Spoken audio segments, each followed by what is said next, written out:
Well, we're here in the shop today, and I'm evaluating this 1970s D18 here that I have had forever.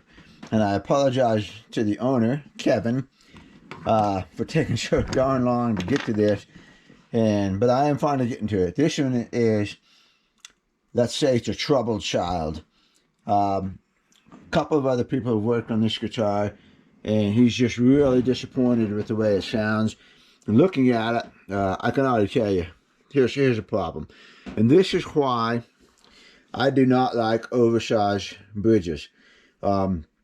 This is an oversized bridge under correct intonation. Now, take a look at it compared to the 50s bridge. And you can see how much bigger it is. And check out the difference in the fulcrum point here, which is a term I made up. But okay, look, fulcrum is a given term. But check out the location of the saddle in relation to the front of the bridge. And you can see what's going to happen here. This bridge is not going to have much support on the front, so it wants to rotate like this. Whether that's good or bad or whatever, I don't know. But this is a 50s Martin bridge, and this is an oversized bridge, and you can see how much more wood there is on the front of this. So you've moved the fulcrum point back to the more the middle of the bridge. So now it's stabilized, you see, like this. So you think about something, for instance, like, let's look at this, for instance. This is my bandsaw bench, and you can see that I have the legs here, so it's stable. Now, if I took off one of these legs right here, we would change the fulcrum point.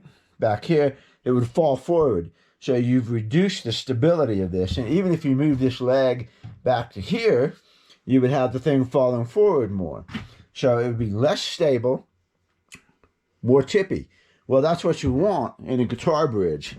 You don't really want it stable like this, where now it's gonna bounce. It's not gonna get that torque going forward, or this fulcrum, or whatever the physics term is. This one is gonna rotate.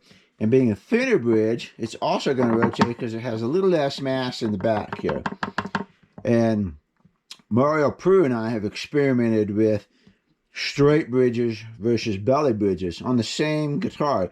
Because once you have a footprint like this, you can easily go down to a smaller bridge, to experiment with. And what we both found is that a thinner bridge will, it sounds different. I don't know how to describe it. It's punchier, it's more responsive, it's a quicker attack. Take a look at Huss and Dalton guitars sometime, and they have a thin bridge that almost approaches a straight bridge. It doesn't have this pronounced belly that a Martin does. Santa Cruz sometimes even approaches that kind of bridge. They've got a smaller bridge. It's a different profile. It gives a different sound, and to me, it's more pleasant. It's more what you want in a flat picking guitar, because it's a punchy, fast attack, rather than this one is going to give a very slow, sustained, lazy attack. And that's just not what I want in a bluegrass guitar at all. So it's not surprising to me that he's a little disappointed in the sound of this. And I just want to show you the difference between an oversized bridge and what I think is a good bridge. So there's this 50 stacked on top of this one. And you can see how much bigger that bridge is in the back, and especially on the wings. The wings play a role too. A thinner wing is going to help with that rotation, or it can help stabilize, whichever you want to do. That sort of thing. So, and to me, this is ugly. I look at that like, oh, God, that's ugly. The saddle's clear back here. I got all this wood up in front of it. It's ugly, and the wings are big. They're ugly. So every solution that you have for correcting 70s intonation is going to be ugly.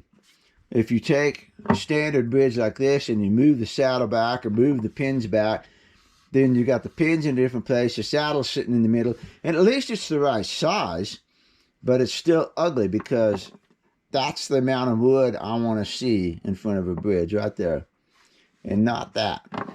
So that's not surprising. That, and we haven't talked about the mass and the weight of the bridge. That's going to affect the sustain and everything too. Okay, so I'm going to shut this off. We're going to take a look inside the guitar. Here we are inside the guitar. And you can see it's got the big rosewood bridge plate that comes back to about right here. Not only does it have a big rosewood bridge plate, but it's got a rosewood doubler on it. So now you have a double thick Indian rosewood bridge plate. And that is a double tone killer. If I was going to use a doubler, I would make it absolutely as thin as possible. And I just would not put it on an Indian rosewood bridge plate.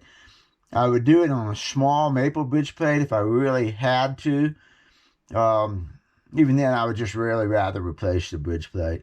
So there's a lot of your issue right there. You've got a combination of an oversized bridge, an oversized Indian rosewood bridge, and you've got a combination of a double thick Indian rosewood bridge plate.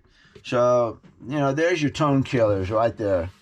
And the rest of the guitar I haven't even played yet. I know it's going to need a neck reset and everything. The frets look pretty good. Got a little bit of wear there. I haven't checked the relief. I'm going to. One thing I will say is this looks like a bone or an ivory nut. It doesn't have that white plasticky look on it. See the yellow patina? You don't get that on plastic, and it's not micarta. So this might be a decent nut, but I'll bet you the spacing is off. And we can check that real quick. Let me get my calipers. And we're just going to try to measure this inside space here. Yeah, see, that's a lot more space right there. So I bet you that nut's probably going to get replaced. But that's not contributing to the tone. It's already got different tuners on it. They did a terrible job of cleaning up the raccoon eyes.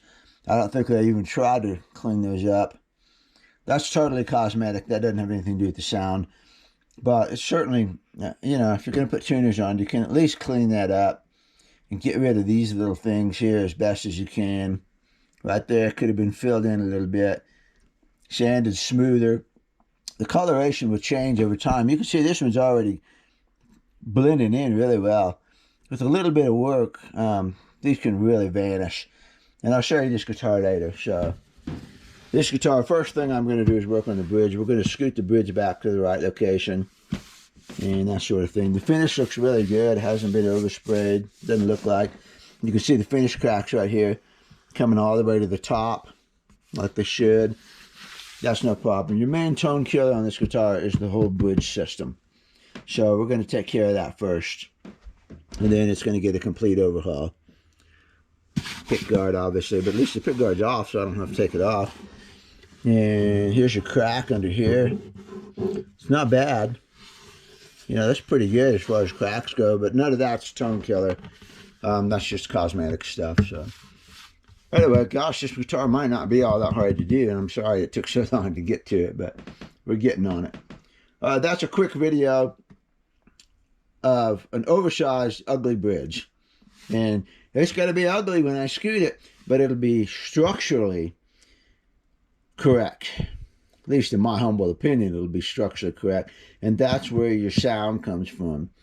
You know, I'm all about the sound of the things and the playability. So, all right, off to work.